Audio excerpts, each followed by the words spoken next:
There was a flood. In the beginning of all things, it seems like there's always a flood.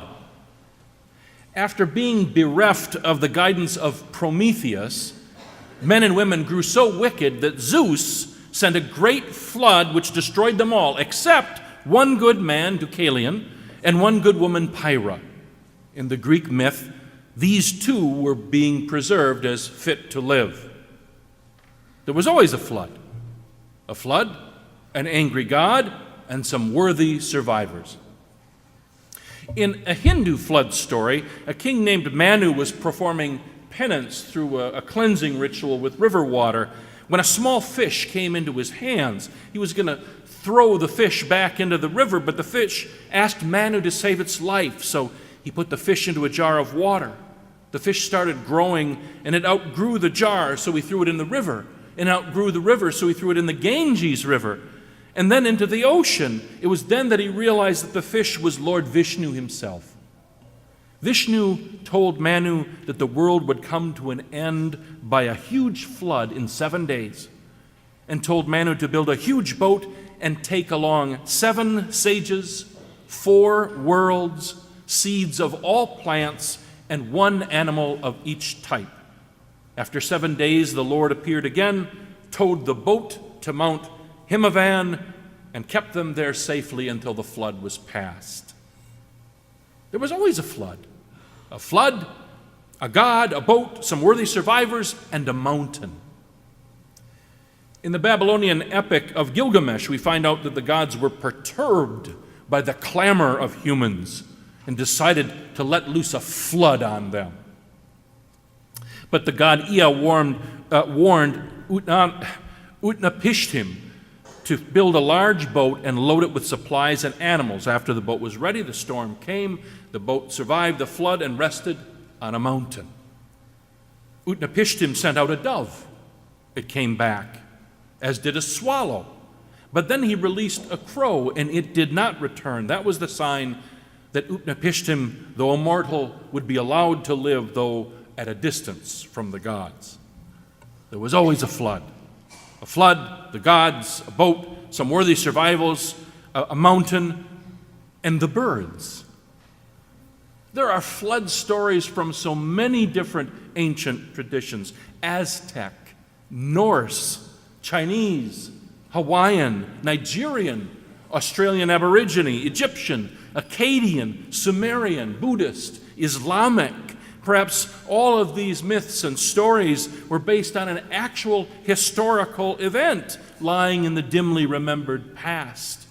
Perhaps the idea of the flood is a primal human experience that each faith, that every culture inevitably must grapple with. What we've heard this morning is the tradition of Judaism doing that grappling. There was a flood. There's always a flood. And each culture, each faith, each human community is called to reflect upon what the flood means to us. The flood, the God, the boat, worthy survivors, a mountain, and the birds. These are the raw materials, the common elements upon which we must build our story.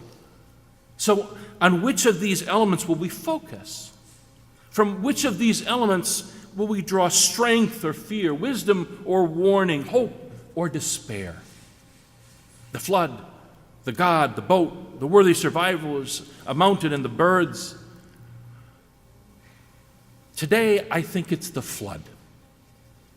That's what we focus on, the flood. And not just because of Hurricane Florence or the recent flooding in Reedsburg and southwest Wisconsin. Think of the disaster movies that have been so popular over the last few years.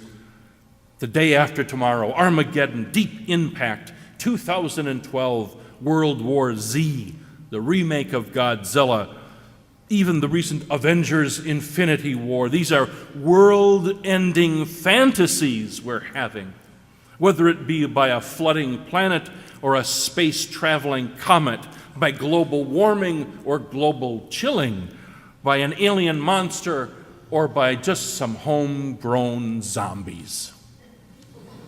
And what nearly all of these movies have in common is that the flood, the comet, the earthquake, the cannibalistic hordes, whatever calamity it is we're talking about, that whatever the calamity, it's really only a backdrop for the family melodrama that becomes the focus of the movie.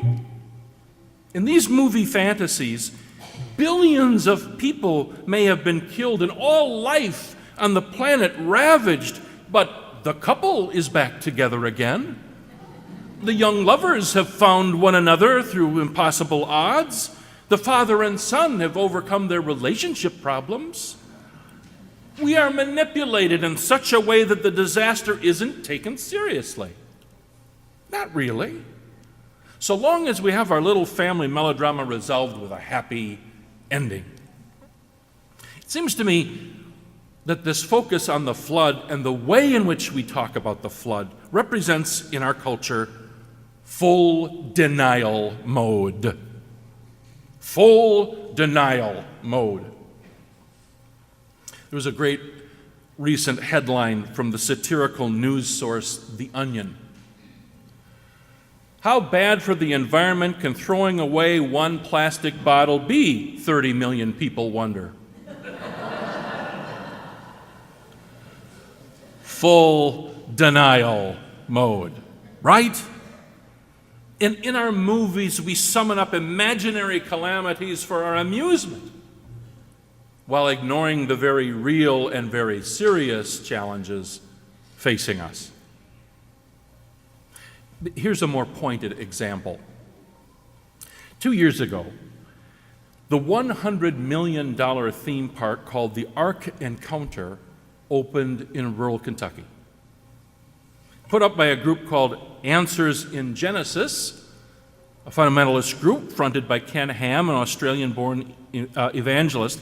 It's a life-size wooden replica of the Ark, as described in the book of Genesis. It's 510 feet long. The Titanic was 883 feet, by the way. It's 85 feet wide, and it's 51 feet high. It's enormous. It's an amazing carpentry achievement. The admission price is $40 per adult, by the way, an additional $10 for parking. You can combine your visit to the Ark with a visit to their Answers in Creation nearby exhibit, the Creation Museum. If you're really interested in the two of them, you can get a good rate on a 7-day pass there. Though I hope the irony won't be lost on you that you're spending one more day at the theme park than they claim it took God to fashion the whole of creation. Anyway, at the Ark Encounter, you wander from enormous chamber to enormous chamber aboard the ship, seeing the living quarters where the animals were kept, where the food was stored, etc. There are displays that explain away the scientific challenges, including, as Jeff Vrabel notes, how 8 people on a boat dealt with the poop of nearly 7,000 animals for a full year. A highlight of your kids' visit may be the fairy tale Ark Room, which is designed like a sweet child's library with dozens of stuffed animals and lots of smiling cartoon characters. A sign there reads, "Fairy tale Ark stories often focus on cute animals on a fun boat ride." It's written in Sleeping Beauty font. The sign goes on, "But the flood account is about the righteous and holy God judging an exceedingly sinful world with a cataclysmic flood." And hanging on a country bear jamboree type fence is the final word saying, "And everyone died except the 8 people on the ark." The message is clear. We're one of the 8 people. That's what you're supposed to think as you wander through the Ark Encounter. It's not the bad people who got killed. It's not me. It's not my family. It's not my kids sent screaming from the Ark Fantasy Room. We're safe. Denial. It's not just a river in Egypt. It's also a theme park in Kentucky. It's a movie in the neighborhood Cineplex. It's the global warming deniers shouting on your cable news channel. There's a flood, but it's not our flood. It's somebody else's flood. We're safe. We're secure. We're righteous. We're chosen by God to be spared. Our passage this morning from Genesis, it seems to me, calls us to wake up. It wants us to shake us out of our denial and into action. We should be receiving this text this morning the same way we're receiving the news coming out of the Carolinas about Hurricane Florence. It calls us to compassion, not complacency. We're asked to have courage, not fearful denial. To deal with the flood, to work faithfully to clean up its damage, to work diligently to avoid future calamity. We're asked to face the unthinkable with courage. But here's the thing. I'm not convinced that we're especially courageous beings, we humans. And to be honest, the Bible isn't convinced of that either. Noah and his family are heralded as the last righteous people on earth, and yet when the floodwaters subside and the people on and the boat lands and things settle down for a bit, what's the first thing the book of Genesis tells us that Noah does? He gets drunk. He gets drunk and he falls asleep naked so that his children have to cover up his nakedness. When I was 6 years old, we were on vacation driving on some dirt road in northern Minnesota Lake Country when we came across a stretch of road that was under construction. Loose sand and dirt were being used to build up the roadbed. Road closed to through traffic, the sign told us. Dad, at the wheel of our old Ford Galaxy 500, believed the sign was for other, lesser drivers, not for him.